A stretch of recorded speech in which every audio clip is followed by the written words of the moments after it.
Hi guys, this is Lilacspectrum here, and I wanted to welcome you back to my channel, and I'm here reviewing another book.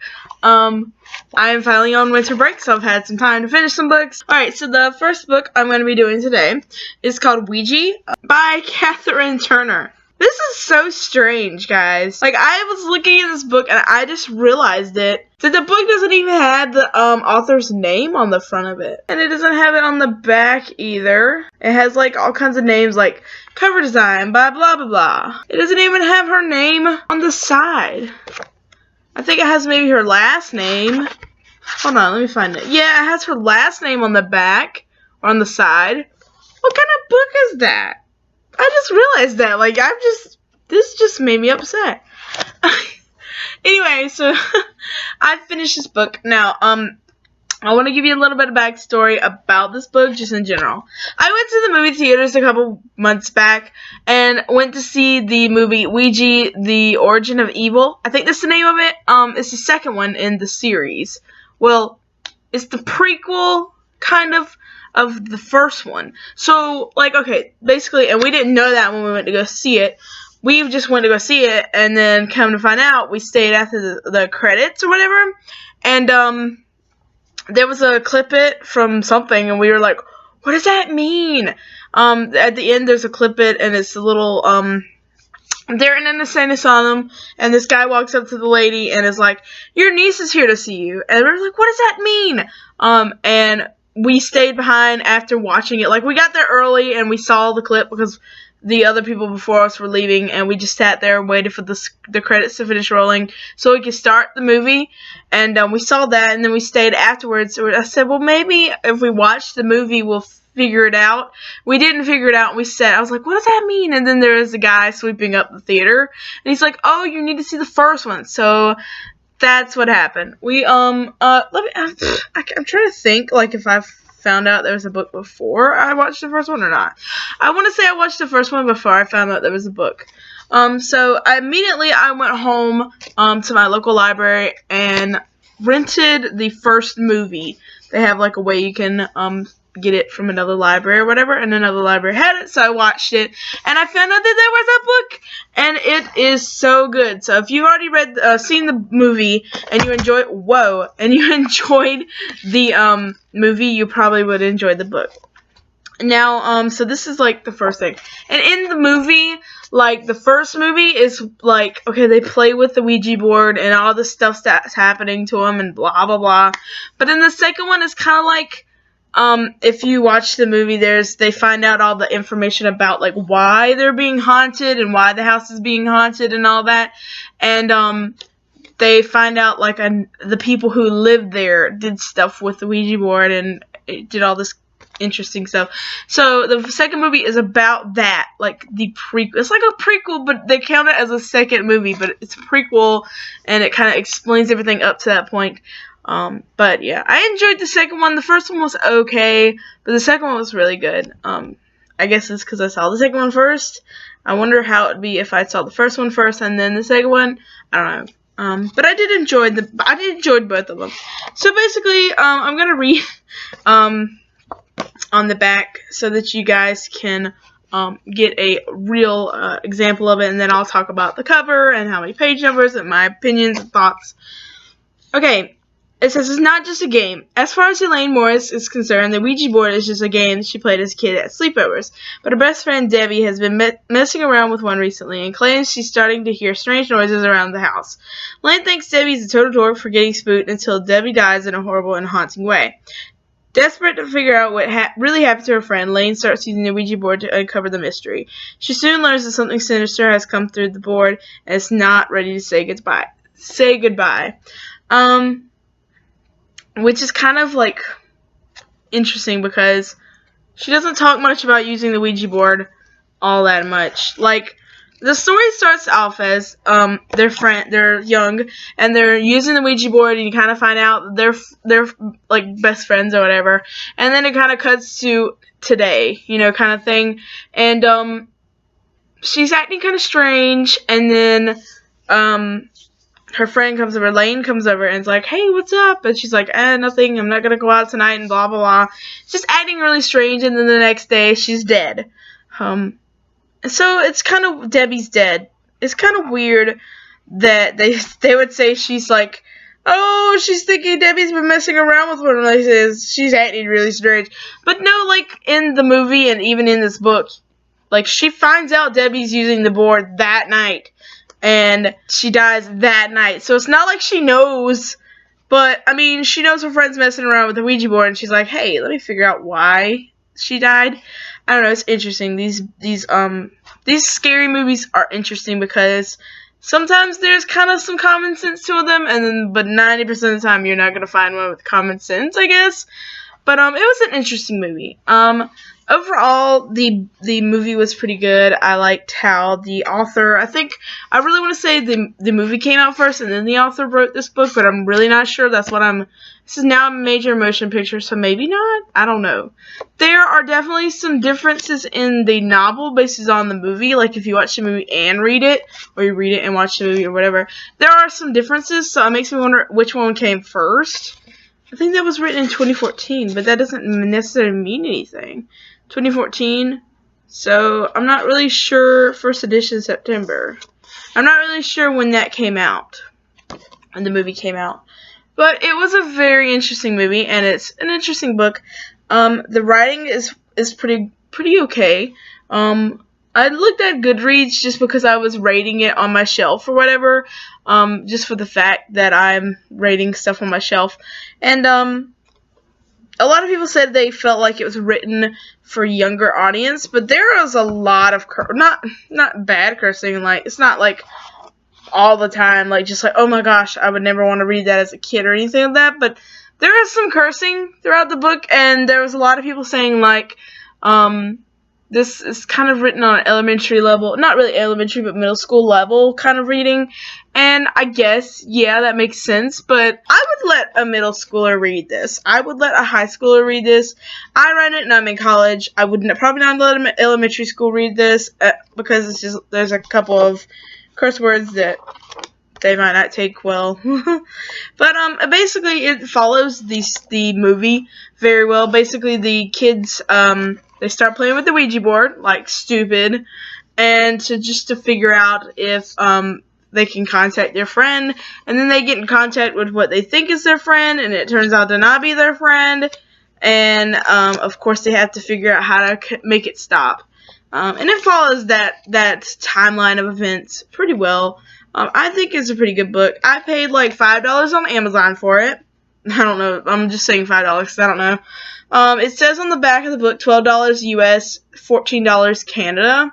So that was how much I guess you would pay for it. But I buy all my stuff on Amazon. If I'm going to buy a book, I'm going to be savvy and buy it on Amazon just because it's cheaper and I don't have to leave to go get it or whatever, which I just did with the Harry Potters. Like, I bought all the Harry Potters off of Amazon, and I don't have to leave the house. They can just come to me. So, if you want to read it, I would definitely recommend it. I like kind of scary stuff. It just wasn't all that scary, and the movies weren't all that scary. I really think the second movie was a little bit scarier than the first, but from what I know, the first movie and the second movie were directed by two different people, so I don't know. And there was when you watch the movies, the first movie says that the family that this whole book's about was alive like right around the 50s when all of the stuff happened, and then I think 40s, it said 40s or 50s, and then in the second movie, which is the prequel kind of, it's set in like the 60s/70s. So it's interesting because that's a pretty big gap between years in my opinion, but I think a lot of it was just insight that the next director just didn't think about. They just went and did, and you know, I can understand that with writing, how sometimes it could be interesting writing because you forget stuff you say or whatever. So I mean, it didn't bother me all that much. I just noted it. But I did really enjoy it. I really like how this book is designed. I'll tell you how many pages, so that's the price of it. The front of it, there's just like the word Ouija, and then you can see kind of like the Ouija board and the planchette, which is pretty cool design. for the book cover. I mean, sometimes book covers are very, very, very basic, and it's like, wow, you have so much money to do all this, and then you had literally nothing to do with it. Other than that, the page numbers is 206, so that's not a whole lot of pages. Not too bad. This is what the first and last page looks like. It looks like an actual Ouija board, which was interesting because it made me feel like I was literally doing the same thing with them. Like, I don't know, it makes you feel kind of connected to the story, which is kind of hard when it comes to books because people, they make it hard for you to connect to a character, and when I feel like I connect to a character, I enjoy the story more. And then, of course, there's this, kind of looks like a wooden door / chest or something. And then at the back, well, at the beginning it says Ouija, yes, no. And then, of course, the Ouija board, and then that. Oh. And then the back, it's, the same kind of stuff. It says, hi, friend, which is, if you've read the books, or if you saw the movie, you kind of know what that means. Or if you saw the second one, you knew what that means. Hi, friend. It says, hi, friend. And then it, is another Ouija board, which is, the same Ouija board. And then, goodbye on the back page. And, so yeah, that's very interesting. This book is really well designed, honestly. I like that. I really do like that. And then there's this cute little sun and moon. If anybody knows me and my sister, I got the sun tattoo on my shoulder, and she got the moon on the same shoulder, so that was really cute. But the chapters aren't that long. Of course, it gives you the little thing. But the chapters really aren't that long. Here's the first chapter.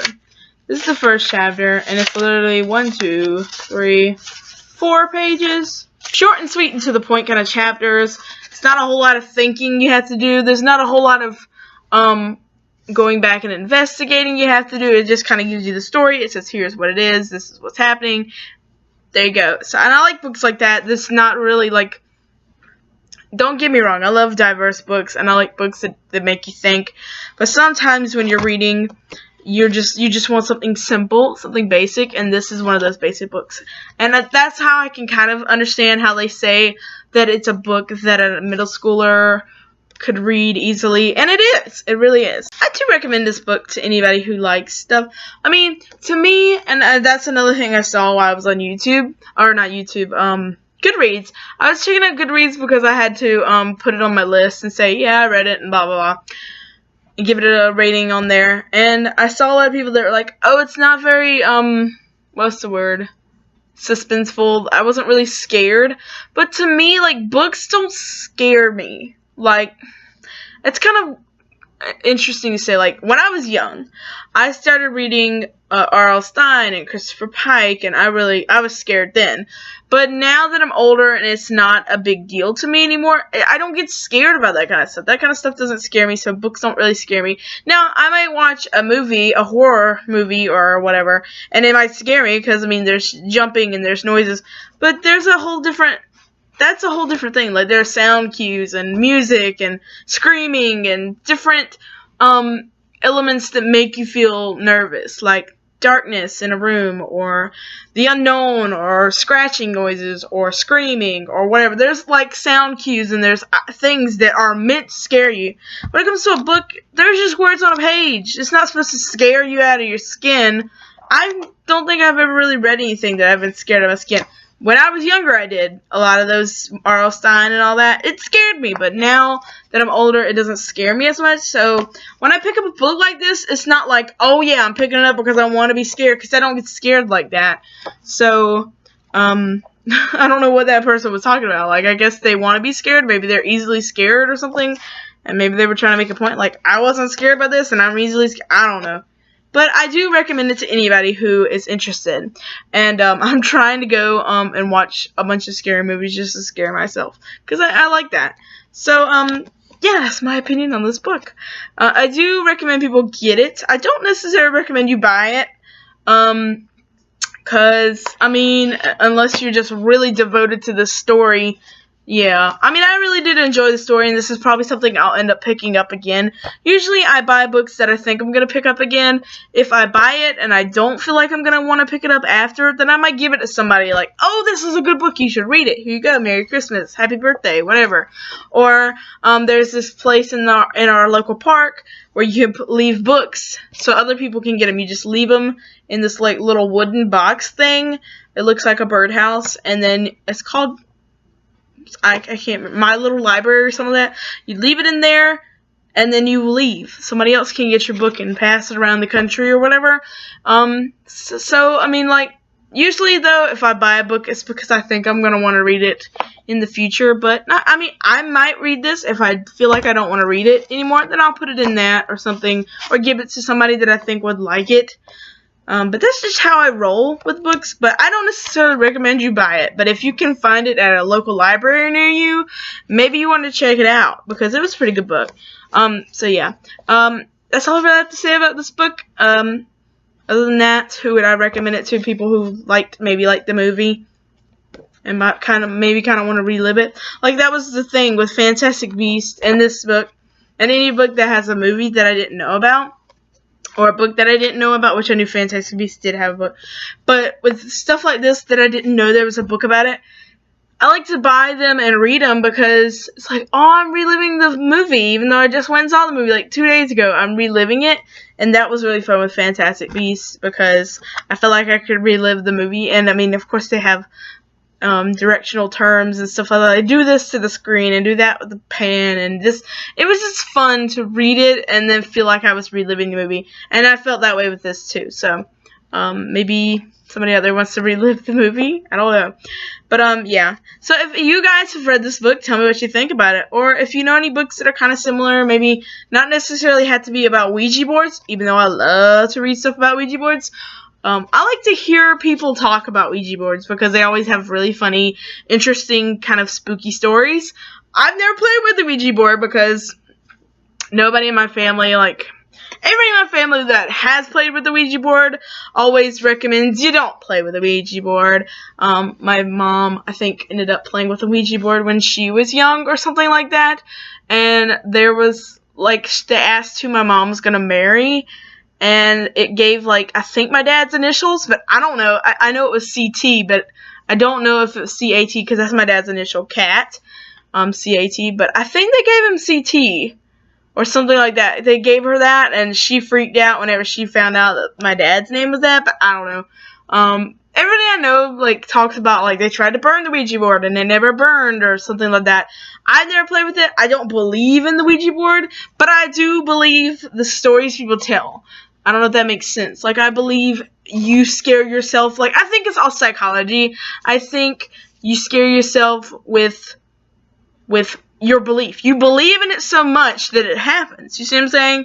So I really like to hear people's stories about Ouija boards. So maybe I can find a book where people just took people and said, hey, you have any Ouija board stories? Maybe I can find something like that, because that would be really fun to kind of want to watch. I would watch that / read it. But if you guys have any scary books or something that's kind of thrilling to you guys, or something similar to this, kind of with the same kind of feel, scary, not necessarily Ouija board, but tell me, and I will totally look into it. That would be so much fun. If you've written a book on Wattpad or whatever that you would like to have reviewed, just tell me, and I will definitely check it out. But yeah, I think I'm gonna go. So if you need to find me on Instagram, Wattpad, Fanfiction, DeviantArt, Twitter, fan page, they're all linked below as usual in every video.